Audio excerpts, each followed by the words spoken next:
Louvado seja nosso Senhor Jesus Cristo, para sempre seja louvado.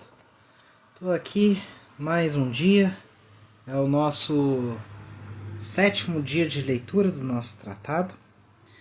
Nós paramos no 85. Deixa eu escrever aqui, leitura do tratado. Vamos fixar, fazer o convite aqui, ó. Tocar as pessoas, para elas virem participar.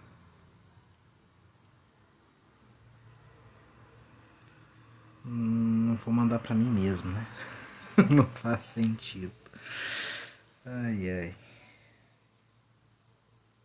Mandei para alguns.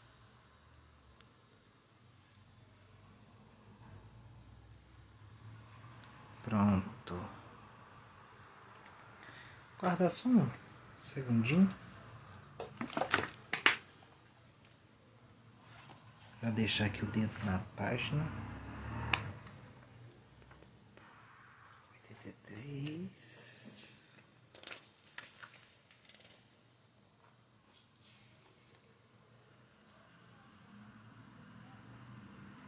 86, né? Hoje começamos pelo 86. Vamos lá, Rejane. Vamos começar com a oração da restauração. Há momentos, minha mãe, em que minha alma se sente no que tem de mais fundo, tocada por uma saudade indizível. Tenho saudades da época em que eu vos amava, e vós me amáveis, na atmosfera primaveril de minha vida espiritual.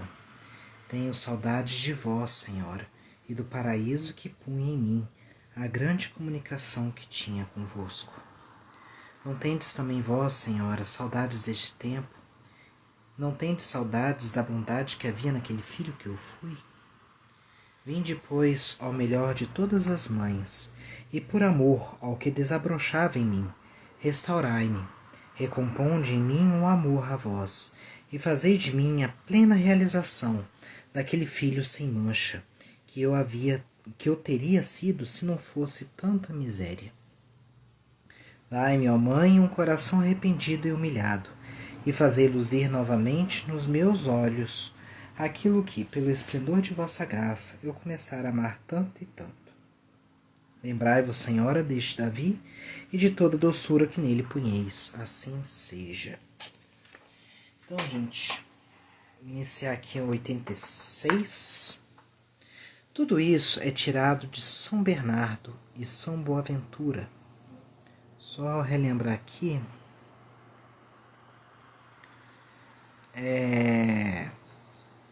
Todos esses dizeres que estavam, né, que tinha sido lido no finalzinho da live de ontem, né, sobre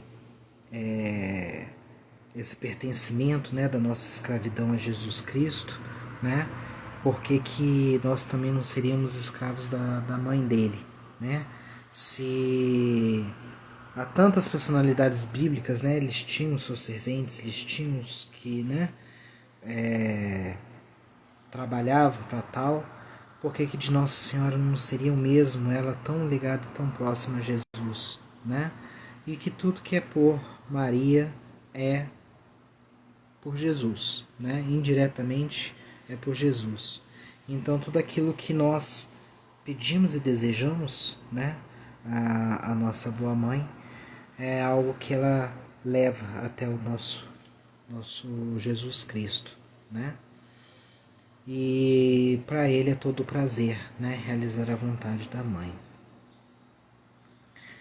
Então vamos lá. Tudo isso é tirado de São Bernardo e de São Boaventura, de maneira que, segundo eles, temos 3 degraus a subir para ir a Deus. O primeiro, que é o mais próximo de nós, o mais conforme à nossa capacidade, é Maria. O segundo é Jesus Cristo e o terceiro é Deus Pai. Para ir a Jesus é preciso ir a Maria. Ela é a nossa medianeira de intercessão. Para ir ao Pai Eterno é preciso ir a Jesus. Ele é nosso medianeiro de redenção. Então veja, uma coisa é intercessão e outra coisa é a redenção, né? Jesus é o nosso meio de redenção, né? Somente por ele nós vamos obter a redenção. mas é possível, né, por Nossa Senhora e pelos outros santos, a intercessão, né? Que é, quem não sabe, a palavra intercessão é interceder, auxiliar, ser uma via de ajuda para alguém, né? Ou trem. Então, se eu peço alguma coisa a algum santo, né, Nossa Senhora, na verdade eu estou pedindo para que eles façam e levem esse pedido para o único que é o nosso Redentor, que é Jesus Cristo, né? E é através dele que os nossos pedidos chegam ao Pai. Então vamos lá. Ora, pela devoção que indicarei adiante, esta ordem é perfeitamente observada, né? Agora ele vai entrar. Bem-vinda. Ele vai. Renan, né? Bem-vindo, Renan. Então, agora ele vai entrar num trecho que é o seguinte: para nós é muito difícil conservarmos as graças e os tesouros recebidos de Deus. Ele começa o número 87. Quinta verdade. Em virtude de nossa fraqueza e fragilidade, é muito difícil conservarmos em nós as graças e os tesouros que recebemos de Deus. Primeiro, porque guardamos este tesouro mais valioso que o céu e a terra, em vasos frágeis, né? Daí ele joga o latim, o significado disso que eu acabei de falar.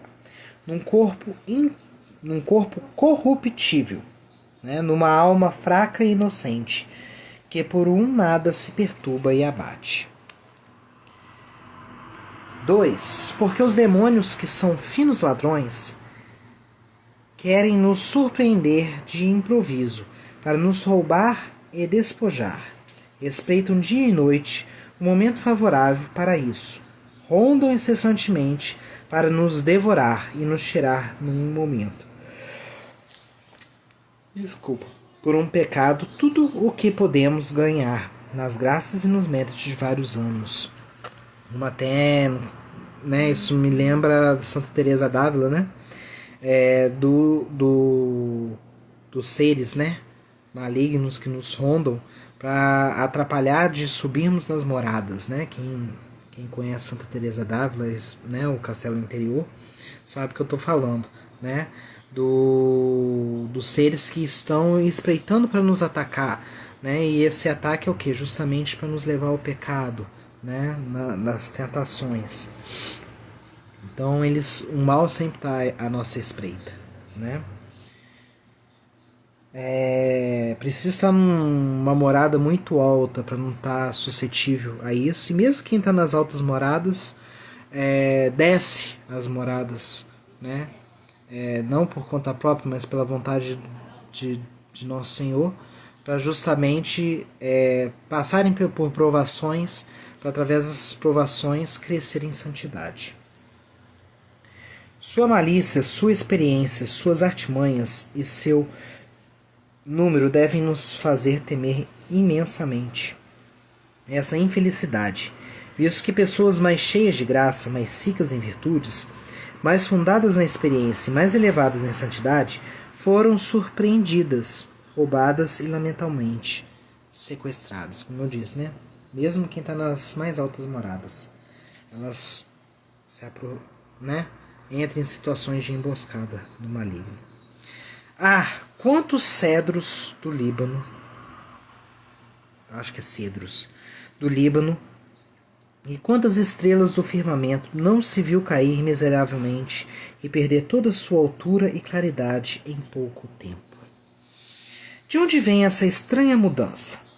Isso não foi falta de graça, que a ninguém falta, mas de humildade. Julgaram-se capazes de guardar seus tesouros, confiaram e se apoiaram neles mesmos. Acharam sua casa bastante segura e seus cofres suficientemente fortes para guardar o precioso tesouro da graça. Por causa dessa confiança desapercebida que tinham neles mesmos, embora lhes parecesse que se apoiavam unicamente na graça de Deus, o Senhor muito justo permitiu que fossem roubados, abandonando-os a si mesmos. Bem-vinda, Leda. Se tivéssemos conhecido a devoção admirável que mostrei em seguida, teriam confiado seu tesouro a uma virgem poderosa e fiel, que a teria guardado com seu bem próprio, considerando isto como um dever de justiça. 3. É difícil perseverar na justiça por causa da corrupção estranha do mundo. O mundo está tão corrompido hoje que é quase inevitável serem os corações religiosos manchados, se não pela sua lama, pelo menos pela sua poeira. Assim, é uma espécie de milagre alguém permanecer firme no meio dessa torrente impetuosa, sem ser arrastado no meio deste mar tempestuoso, sem ser submergido ou saqueado pelos piratas e corsários.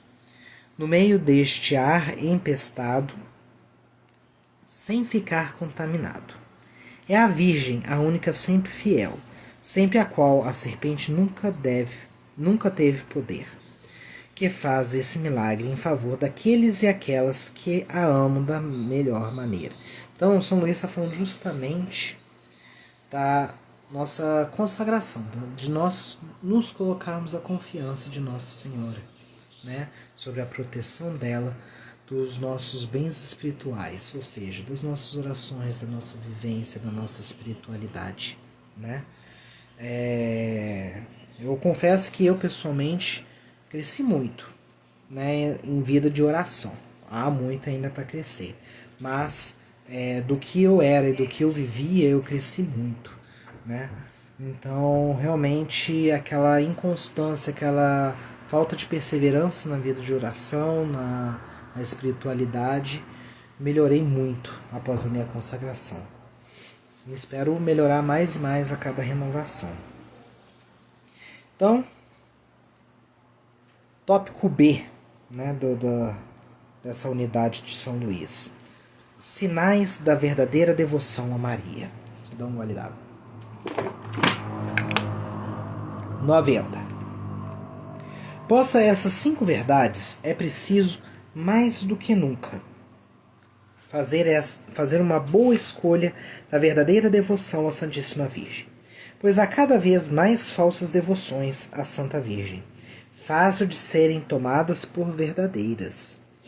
O demônio, como um falsário e enganador fino e experiente, já enganou e perdeu tantas almas por uma falsa devoção à Santíssima Virgem, que se serve todos os dias de sua experiência diabólica para perder muitas outras.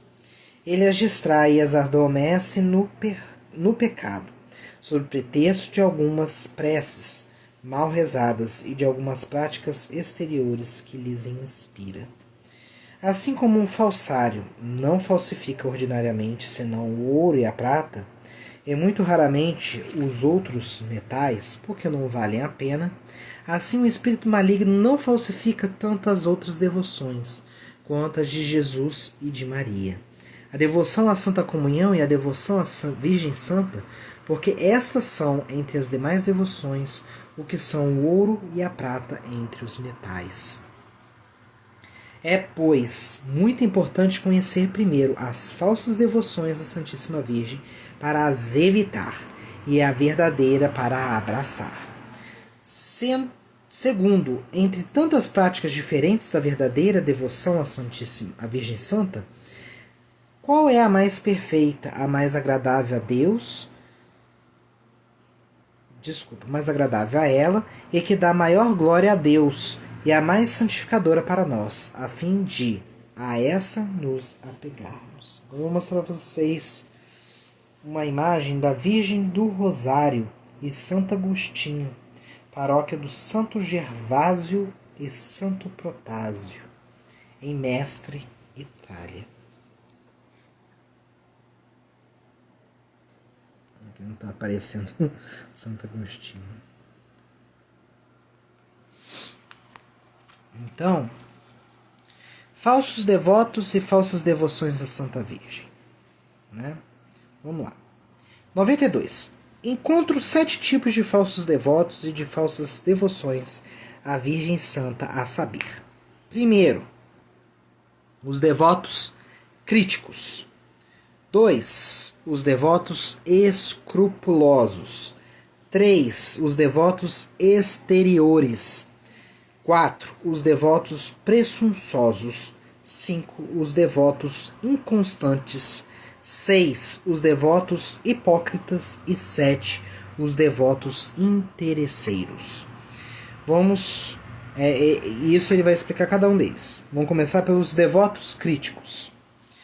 93. Os devotos críticos são, ordinariamente, sábios orgulhosos, espíritos fortes e suficientes que têm no fundo alguma devoção à Santa Virgem, mas criticam quase todas as práticas de devoção que as pessoas simples prestam, modesta e santamente, a essa boa mãe, porque não condizem com a sua fantasia.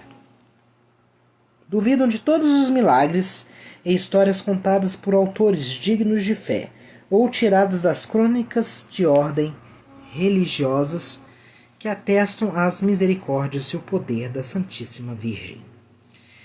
Veem como pesar as pessoas simples e humildes, ajoelhadas diante de um altar ou imagem da Santa Virgem, talvez na esquina de uma rua, para ir rezar a Deus, e as acusam de idolatria, como se elas adorassem a madeira ou a pedra. Dizem que, quanto a eles, não gostam absolutamente dessa devoções exteriores, e que não têm a mente tão fraca para dar crédito a tantos contos e histórias que correm sobre a Virgem Santa. Quando lhes relatam os louvores admiráveis que os santos padres dirigem à Virgem Santa, respondem que falam como oradores, por exagero, ou explicam erradamente suas palavras. Esses tipos de falsos devotos e de gente orgulhosa e mundana são de se temer muito e causam imenso dano à devoção à Santíssima Virgem, afastando dela eficazmente o povo sob o pretexto de destruir abusos. 2. Agora vai falar dos devotos escrupulosos. Número 94. Os devotos escrupulosos são pessoas que receiam desonrar o filho honrando a mãe, rebaixar um ao elevar a outra. Não podem suportar que se prestem à Virgem Santa louvores justíssimos, como os que lhe dirigiram os santos padres. Não suportam senão a contragosto que haja mais pessoas de joelho diante de um altar da Virgem Santa do que diante do Santo Sacramento, como se um fosse contrário ao outro, como se aqueles que rezam a Virgem Santa não rezassem a Jesus Cristo. Não querem que se fale tantas vezes da Virgem Santa, nem que a ela recorramos com frequência. Eis algumas frases que lhes são habituais. Para que tantos terços, tantas confrarias e devoções externas à Virgem Santa, quanta ignorância nisso tudo, é fazer uma palhaçada de nossa religião? Vejam. Falem-me dos que são devotos a Jesus Cristo. Eles pronunciam este nome muitas vezes sem descobrirem a cabeça. Digo, entre parênteses. É preciso recorrer a Jesus Cristo. Ele é o nosso único medianeiro. É preciso pregar Jesus Cristo. Eis o que é sólido. O que dizem é verdadeiro num sentido. Mas, quanto à aplicação que disso fazem para impedir a devoção à Santíssima Virgem, é muito perigoso e uma fina cilada do maligno, sob pretexto de um bem maior. Pois nunca se honra mais Jesus Cristo do que quando se honra mais a Santíssima Virgem. Posto que não a honramos senão para honrar mais perfeitamente Jesus Cristo. Uma coisa não está desligada da outra, minha gente. E visto que vamos a ela apenas como ao caminho que leva ao fim desejado, que é Jesus Cristo. Vejam. Eu tive uma ligeira impressão que estava esmagando meus filhos, desculpa. A Santa Igreja com o Espírito Santo, bendiz a Virgem Santa em primeiro lugar, e Jesus Cristo em segundo. Tá, ele lança o latim que eu acabei de falar. Não é que a Virgem Santa seja mais que Jesus Cristo, ou igual a ele, isso seria uma heresia intolerável. Mas, para bendizer mais perfeitamente Jesus Cristo, é preciso antes bendizer Maria. Digamos, pois, com todos os verdadeiros devotos da Virgem Santa contra seus falsos devotos escrupulosos. Ó Maria, sois bendita entre todas as mulheres, e bendito é o fruto do vosso ventre, Jesus. Só checar uma coisa.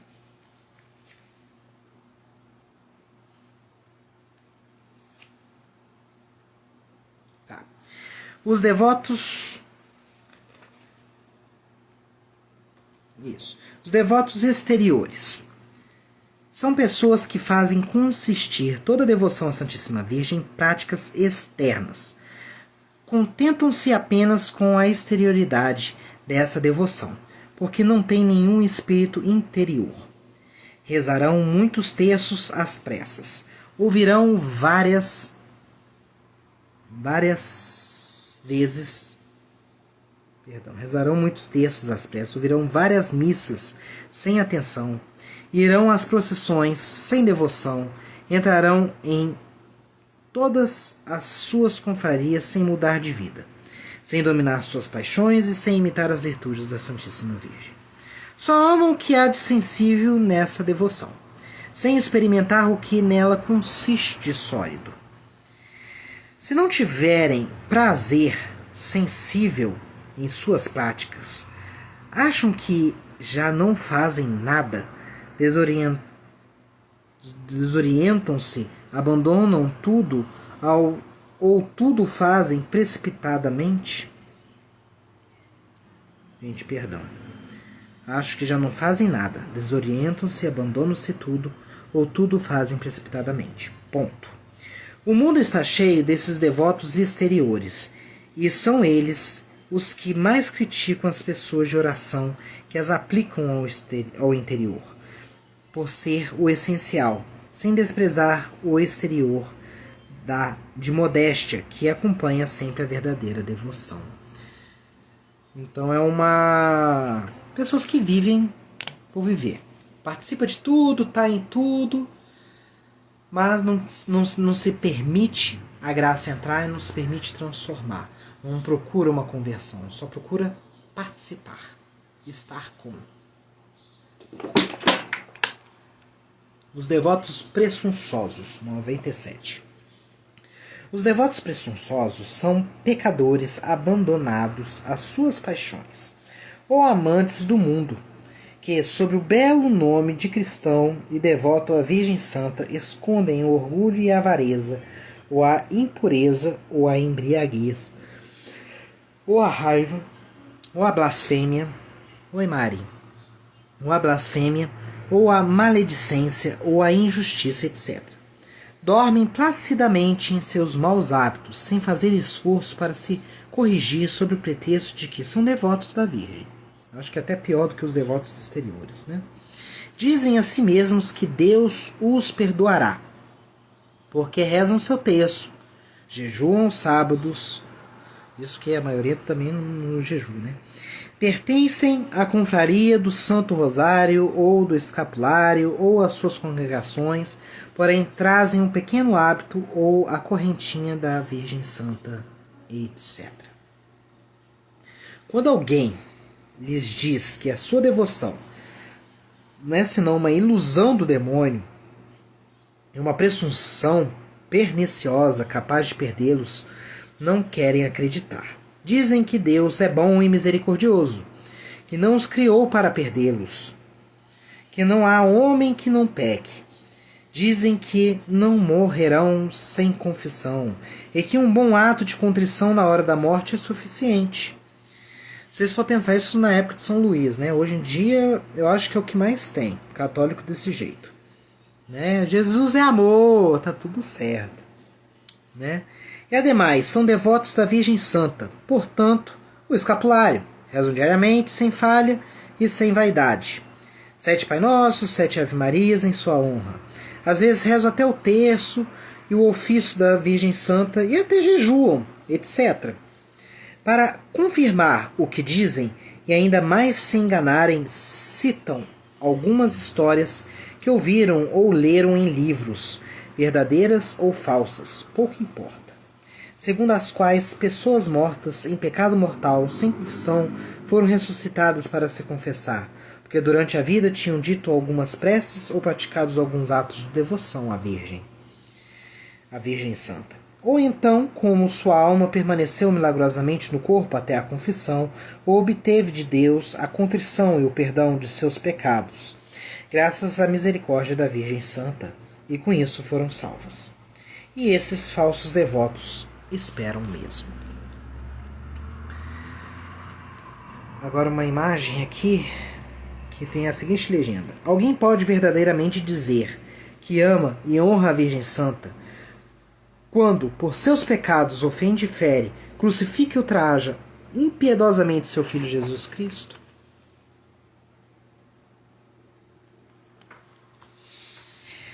(98) Nada é mais pernicioso no cristianismo do que essa presunção diabólica. Pois alguém pode verdadeiramente dizer que ama e honra a Virgem Santa quando, por seus pecados, ofende, fere, crucifica e ultraja impiedosamente seu Filho Jesus Cristo? Se Maria se comprometesse a salvar, pela sua misericórdia, essa espécie de gente, autorizaria o crime, ajudaria a crucificar e ultrajar seu filho? Quem ousaria jamais pensá-lo? Digo que abusar assim da devoção à Santíssima Virgem, que depois da devoção a Nosso Senhor no Santíssimo Sacramento, é mais santa. É mais santa.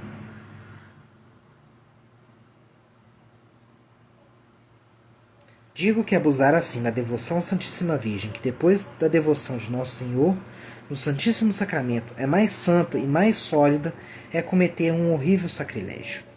Depois do sacrilégio da indigna comunhão, este é o maior e menos perdoável. Confesso que para ser verdadeiramente devoto da Virgem Santa, não é absolutamente necessário ser tão santo que se evite todo pecado, embora isso fosse de desejar, mas é preciso ao menos, e note-se bem o que vou dizer.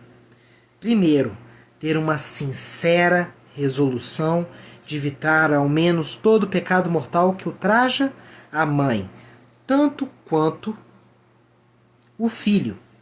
Segundo, fazer força contra si mesmo para evitar o pecado. Terceiro, entrar em confrarias, rezar o terço, o Santo Rosário ou outras preces, jejuar aos sábados e etc. 100. O último que nós vamos ler hoje. Isso é maravilhosamente útil à conversão de um pecador, mesmo empedernido. E se meu leitor for um destes, aconselho que o faça. Ainda que já tenha um pé no abismo, embora ainda já tenha um pé no abismo, com a condição de praticar essas boas obras, somente na intenção de obter de Deus, pela intercessão da Virgem Santa, a graça da contrição e o perdão de seus pecados e de vencer seus maus hábitos, não as pratique, porém, para permanecer placidamente no estado de pecado, contrariando os remorsos de sua consciência, o exemplo de Jesus Cristo dos Santos e as máximas do Santo Evangelho. Meus queridos, amanhã nós vamos continuar encerrando aqui a parte que fala dos falsos devotos, né? Ainda vai ter os devotos inconstantes, os devotos hipócritas e os devotos interesseiros. Depois, São Luís vai entrar sobre os sinais da verdadeira devoção à Santa Virgem, tá? Eu achei ideal parar aqui no 100, não só pelo horário, mas para não parar na metade aqui de algum exemplo de devoto, falso devoto de São Luís. Então, gente, Vou colocar aqui a imagem para a gente rezar uma Ave Maria para poder encerrar este momento. Ave Maria, cheia de graça, o Senhor é convosco. Bendita sois vós entre as mulheres, e bendito é o fruto do vosso ventre, Jesus. Santa Maria, Mãe de Deus, rogai por nós, pecadores, agora e na hora de nossa morte. Amém. Levanta-se Deus para a intercessão da Santíssima Virgem Maria, São Miguel Arcanjo e toda a milícia celeste. Seja disperso todos os vossos inimigos e afaste de vossa face todos que vos odeiam. Em nome do Pai, do Filho e do Espírito Santo. Amém. Salve Maria!